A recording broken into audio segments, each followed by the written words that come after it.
A Saskatchewan farmer says that he stockpiled fuel weeks ago to prepare for the federal carbon tax increase, which took effect on Friday. While farm fuel is exempt from the carbon tax, Dixon DeLorme says producers pay it in other ways.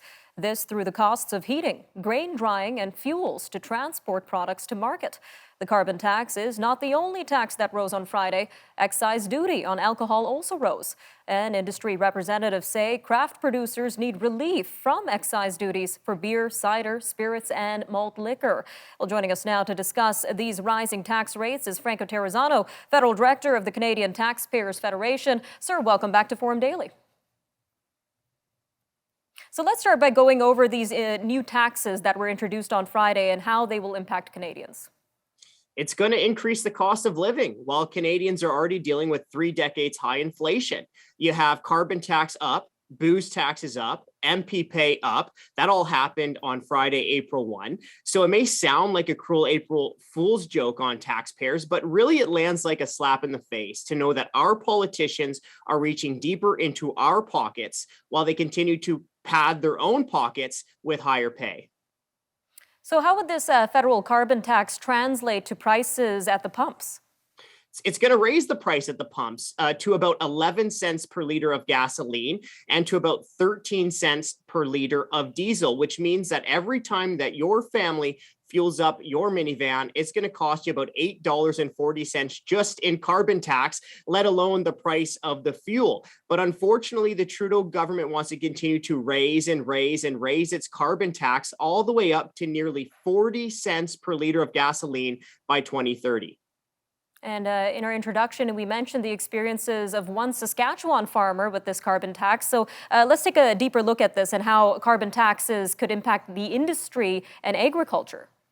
Well, we hear those similar types of concerns from families and businesses really all the time. And that's because the carbon tax also applies to natural gas. So not only is the carbon tax rise in the price at the pumps when you fuel up, but it also makes it more expensive to heat your home. And of course, as businesses are feeling more and more pain, we're worried that those types of costs are going to continue to be passed on to consumers in one way or another, which is going to continue to raise the cost of living.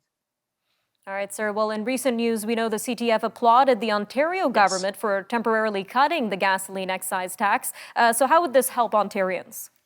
Yeah, this is a good move. Premier Doug Ford in Ontario living up to his promise to cut gas tax by 5.7 cents per liter. That's good news for drivers facing higher prices at the pump. But we've also been applauding Alberta Premier Jason Kenney for providing gas tax relief of about 13 cents per liter of gasoline. We've also seen some other countries do the right thing like this. South Korea reduced gas taxes by 20%. India, Poland also reducing fuel taxes. The United Kingdom just announced fuel tax relief. You even have President Joe Biden says he's considering gas tax relief. So while some provinces, while other countries are providing their citizens with much needed relief, unfortunately, Ottawa continues to stick Canadians with higher taxes.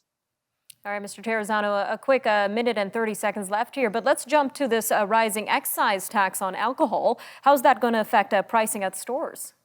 Raising the cost of alcohol. Again, the third time during the pandemic that federal booze taxes go up, and taxes already make up a huge price at the till. We're talking about 50% of the price of beer, about 65% of the price of wine, and nearly 3/4 of the price of spirits are just in taxes alone.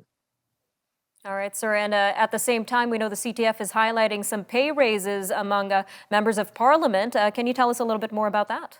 Yeah, this is really adding insult to injury for struggling taxpayers. Our members of parliament just collected their third pay raise during the pandemic. This year's pay raise is going to be about $3,700 for a backbencher, all the way up to an extra $7,400 for Prime Minister Justin Trudeau. Again, third pay raise during the pandemic while their constituents struggle. And let's be honest here, our politicians in Ottawa don't deserve a pay raise. The debt is running wild and they continue to make our life more expensive with higher taxes.